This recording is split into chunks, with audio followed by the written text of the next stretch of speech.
अब समाचार विस्तार से। हैदराबाद में एक दिल दहला देने वाली घटना हुई, जहां आवारा कुत्तों के हमले से 4 साल के एक बच्चे की मौत हो गई।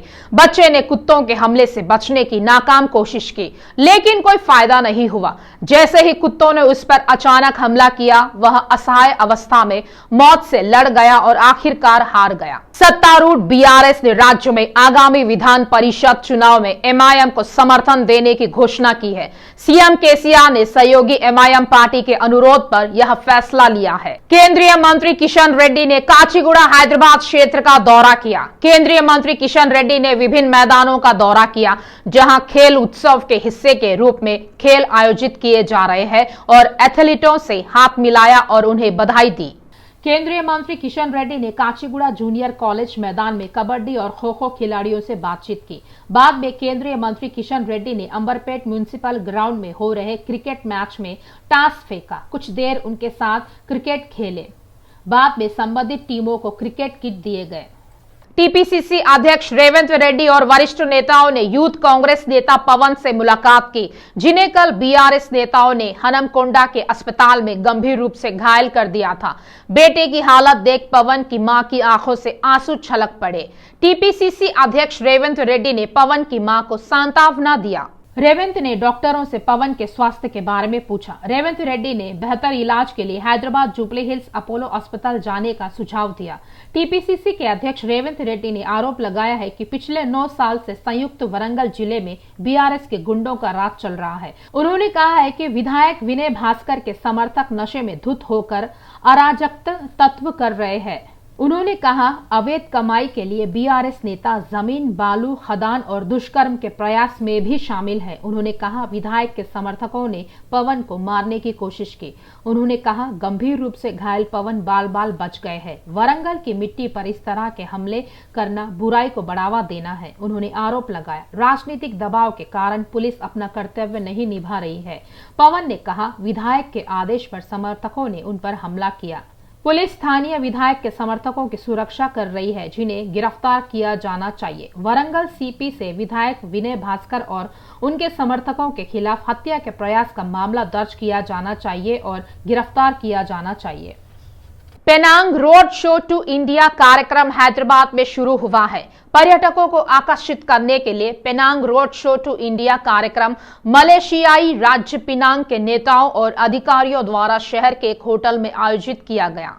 पेनांग राज्य मंत्री पर्यटन अर्थव्यवस्था येओ सून इन ने कहा, यह कार्यक्रम पेनांग उद्योगों के विकास के साथ साथ भारत के साथ अच्छे संबंध विकसित करने के लिए बहुत उपयोगी होगा। भारत के अभियान के अंतर्गत चलो पेनांग मुंबई, दिल्ली, चेन्नई और हैदराबाद में 13 से 20 फरवरी तक चलेगा। इस मौके पर सीईओ अश्विन गुनासेकर ने कहा, पेनांग आदित्य को करीब 2500 इवेंट्स के साथ 2,60,000 डेलीगेट्स मुहैया कराएंगे। हालांकि पेनांग एक खूबसूरत जगह है। पर्यटन क्षेत्र का विकास तेजी से हो रहा है।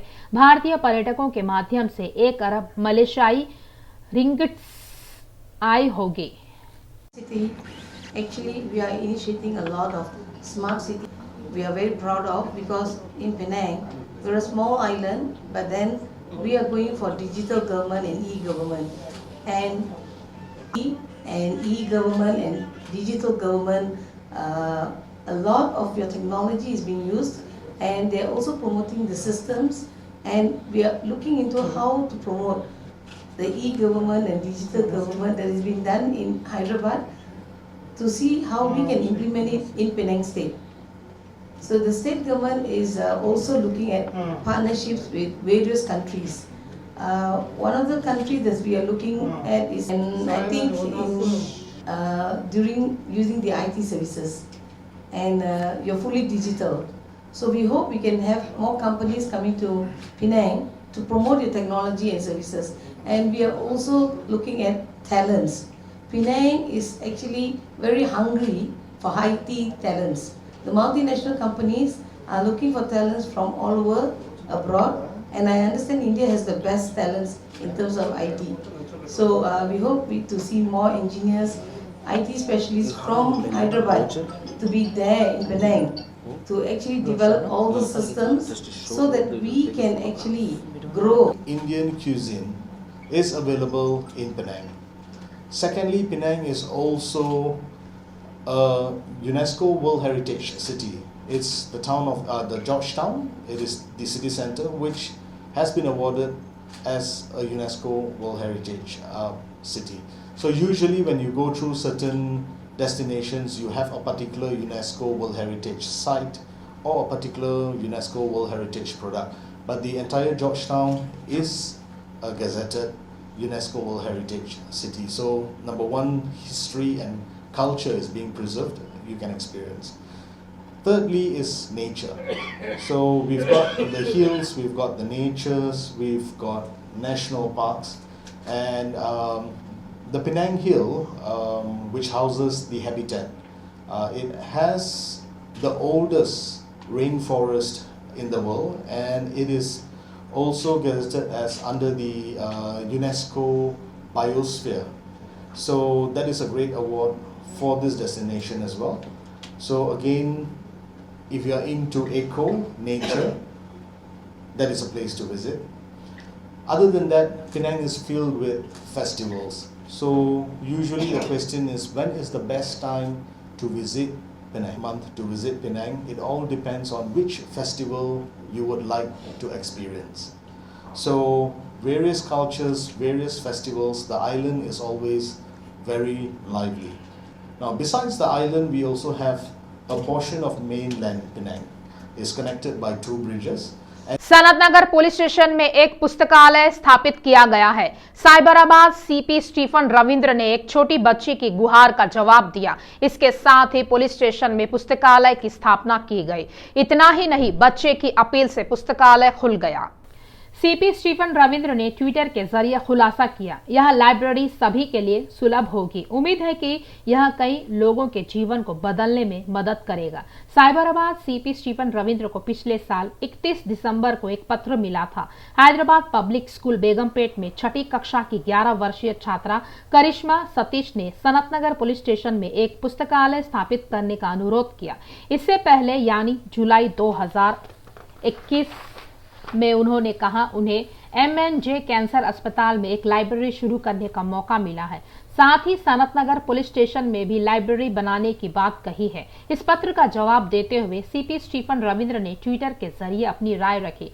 आज के बच्चे कल के देश के भविष्य निर्माता है। उन्होंने करिश्मा सतीश को बधाई दी, जिन्होंने पुलिस स्टेशन में लाइब्रेरी स्थापित करने के लिए कहा। छात्र ने कहा, जो लोग PS में अपनी समस्या साझा करने आते हैं, वे भी इस पुस्तकालय की सेवाओं का उपयोग करते हैं।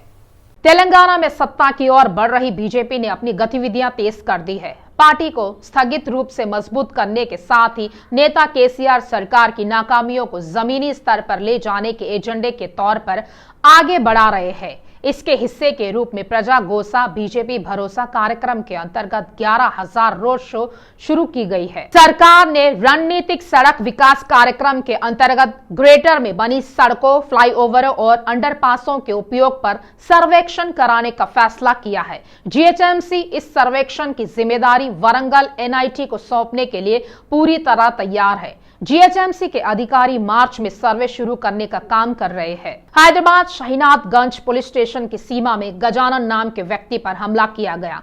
घटना कांटेदान स्थित उसके आवास पर आधी रात को हुई। स्थानीय कॉर्पोरेटर रंगा नरसिम्हा गुप्ता ने आरोप लगाया है कि स्थानीय विधायक और अधिकारियों ने सरकारी जमीन मुस्लिमों को सौंपने की साजिश रची है।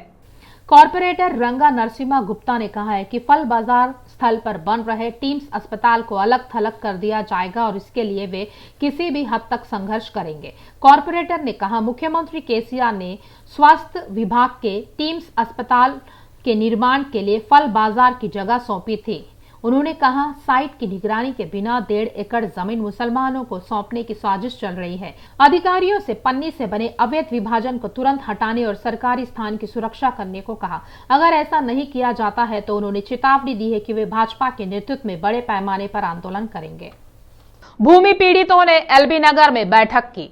कुछ अपनी जमीन को अतिक्रमणकारियों से बचाना चाहते हैं। पीड़ितों ने शिकायत की है कि अगर वे उन्हें अपनी जमीन नहीं देने के लिए कहते हैं तो वे उन्हें डराते धमकाते हैं।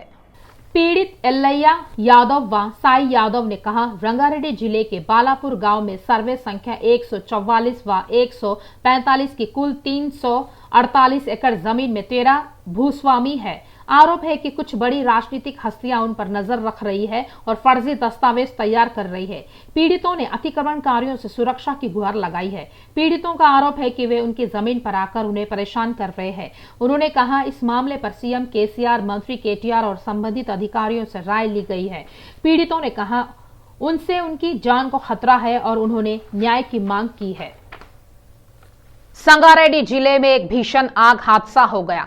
पटान चेरुवु के बिरमागुड़ा में खड़ी डीसीएम में आग लग गई। वाहन पूरी तरह से खाक हो गया। इसी दौरान पास में खड़ी एक अन्य डीसीएम, एक कार और एक मिनी बस में आग लग गई। इस आग में एक कार और डीसीएम वाली मिनी बस जलकर खाक हो गई। यदाद्री श्री लक्ष्मी नरसिम्हा स्वामी मंदिर पहली बार वार्षिक ब्रह्मोत्सव के लिए तैयार है।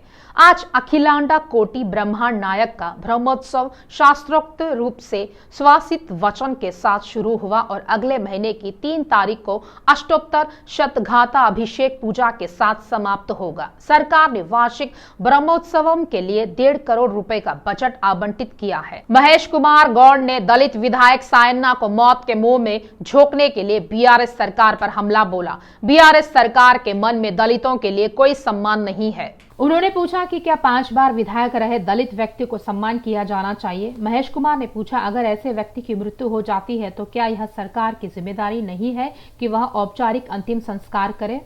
तेलंगाना की राज्यपाल तमिलिसाई द्वारा की गई टिप्पणी को लेकर बीआरएस एमएलसी कौशिक रेड्डी राष्ट्रीय महिला आयोग के समक्ष पेश हुए।